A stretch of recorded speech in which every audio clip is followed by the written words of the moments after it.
Hoje veremos o capítulo 19 do Evangelho segundo o Espiritismo. A fé transporta montanhas.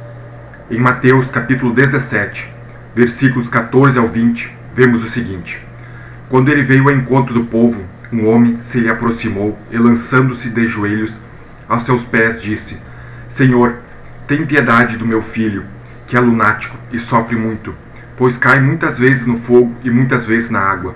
Apresentei-o aos teus discípulos, mas eles não o puderam curar. Jesus respondeu, dizendo: Ó raça incrédula e depravada, até quando estarei convosco? Até quando vós sofrerei? Trazei-me aqui este menino. E tendo Jesus ameaçado o demônio, este saiu do menino, que no mesmo instante ficou são.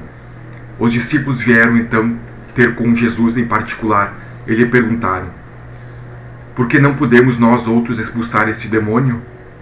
Respondeu-lhes Jesus: Por causa da vossa incredulidade. Pois em verdade vos digo, se tivesses a fé do tamanho de um grão de mostarda, dirias a esta montanha: transporta-te daí para ali, e ela se transportaria, e nada vos seria impossível. As montanhas que a fé desloca são as dificuldades, a má vontade, o egoísmo, a cegueira do fanatismo, entre tantas outras que dificultam o caminho do progresso da humanidade. Entende-se como fé a confiança que se tem na realização de alguma coisa, a certeza de atingir determinado fim. Ela dá uma espécie de lucidez que permite se veja em pensamento a meta que se quer alcançar e os meios de chegar até ela. De sorte que aquele que a possui caminha, por assim dizer, com absoluta segurança. Antes de tudo, temos de ter em mente que a fé precisa ser cultivada, com a paciência de quem deposita na terra uma semente, nutrindo-a e cuidando dela até que se torne uma árvore, de onde se possa colher os seus frutos. Mas a fé é uma árvore diferente. Não é nos dias ensolarados da primavera que ela floresce, mas sim durante as piores tempestades. É nos momentos de aflição que ela mostra toda a sua grandiosidade, curvando-se para nos abrigar, nos confortando com a certeza da presença de Deus, nos dando coragem e persistência para prosseguir. Essa confiança, como bem lembra o Evangelho, não deve ser confundida com a presunção. A fé caminha sempre lado a lado com a humildade, porque mais do que uma confiança em si mesmo, ela é uma confiança em Deus. E por isso mesmo, a fé pode apresentar-se como uma espécie de serenidade, de calma diante das mais difíceis circunstâncias. Ela é a própria sabedoria adquirida progressivamente através do estudo e reconhecimento da vontade divina. Não nos ajuda em nada a fé aflita e vacilante, que desmorona ao contato das primeiras chuvas e que não acredita na possibilidade de vitória. É através da fé que as pessoas são capazes de manipular o fluido universal, modificando-o pela ação magnética. Dessa forma, ao aliar a fé com o poder fluídico, direcionando-os para o bem, conseguimos realizar curas e muitos outros fenômenos considerados milagres. Sobre isso, Kardec faz a seguinte pergunta na questão 556 do Livro dos Espíritos: Tem algumas pessoas verdadeiramente o poder de curar pelo simples contato? E os Espíritos respondem: O poder magnético pode chegar até aí quando secundado pela pureza dos sentimentos e por um ardente desejo de curar, porque então espíritos bons lhe vêm em auxílio.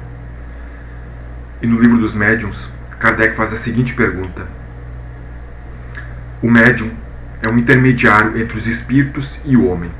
Ora, o magnetizador, utilizando-se de sua própria energia, não parece ser intermediário de nenhuma potência estranha. E os espíritos respondem: É um erro. A força magnética reside sem dúvida no homem, mas é aumentada pela ação dos espíritos, que lhe chamam em seu auxílio. Se magnetizas com o propósito de curar, por exemplo, e invocas um bom espírito que se interessa por ti e pelo teu doente, ele aumenta a tua força e tua vontade, dirige o teu fluido e lhe dá as qualidades necessárias. Ainda no livro dos médiuns, agiria com maior eficácia aquele que, tendo a força magnética, também tivesse a fé?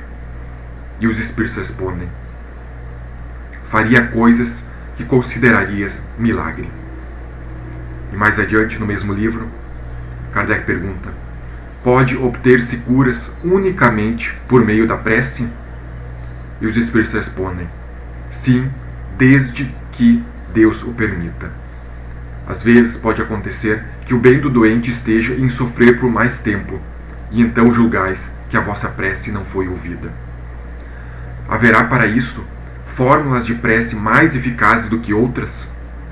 E os espíritos respondem: somente a superstição pode emprestar virtudes quaisquer a certas palavras, e somente espíritos ignorantes e mentirosos podem alimentar semelhantes ideias, prescrevendo fórmulas. Pode acontecer, entretanto, que, em se tratando de pessoas pouco esclarecidas e incapazes de compreender as coisas puramente espirituais, o uso de determinada fórmula contribua para lhes infundir confiança. Neste caso, não é na fórmula que está a eficácia, mas sim na fé, que aumenta por efeito da ideia ligada ao uso da fórmula. E por fim, na questão 658 do Livro dos Espíritos, Kardec pergunta: agrada a Deus a prece? E os Espíritos respondem: a prece é sempre agradável a Deus quando ditada com o coração, porque para Ele a intenção é tudo. Assim, preferível lhe é a prece do íntimo do que a lida, por mais bela que seja, se for lida mais com os lábios do que com o coração. Agrada-lhe a prece quando dita com fé, com fervor e sinceridade. Num dos livros de Chico Xavier, há uma história sobre um grupo de espíritos que vão visitar 3 locais religiosos para auxiliar e estudar. O primeiro local visitado é um templo evangélico. Ao chegar no local, eles estranham todo o barulho e a gritaria. O coordenador então explica que, apesar de toda essa gritaria, algumas pessoas que estavam ali seriam auxiliadas. Depois eles vão numa igreja católica. O local mais silencioso, mais tranquilo. O coordenador então explica que, apesar de ser um ambiente mais agradável, também somente algumas pessoas que estavam ali seriam beneficiadas com a cura de seus males. E por fim, eles vão numa casa espírita. Ao chegar no local, se sente muito bem, pois todas as pessoas que estavam lá estavam em silêncio, escutando uma música suave. O coordenador então explica que, apesar de ser o local mais agradável, ali seria o lugar onde o menor número de pessoas seria auxiliada. E a explicação, de acordo com ele, é a seguinte: os católicos e evangélicos, por terem pouco conhecimento sobre a espiritualidade, se apoiam sobretudo na fé, enquanto os espíritas, ao contrário, têm muito conhecimento sobre a espiritualidade, mas falham em não colocar isto em prática. Como disse Jesus, a quem muito é dado, muito é pedido. E também porque o importante não é a cura do corpo físico, mas sim a melhora espiritual da pessoa.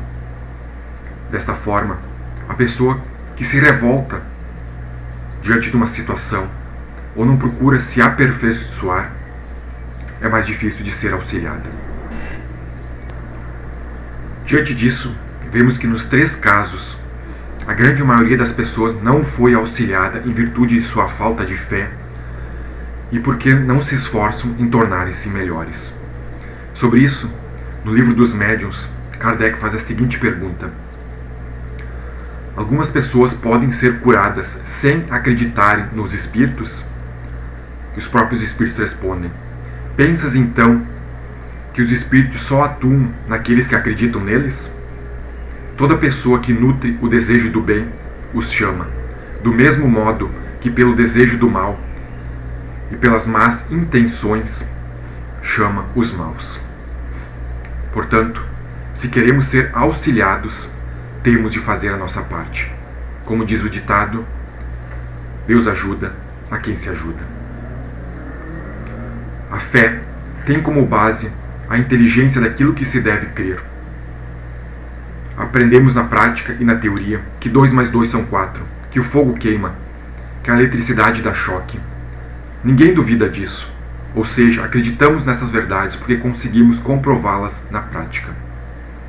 Da mesma forma, a fé raciocinada, por se apoiar na lógica e nos fatos, não deixa dúvidas. Como disse Kardec, fé raciocinada só o é a que pode encarar de frente a razão em todas as épocas da humanidade. Portanto, não devemos aceitar a fé sem comprovação.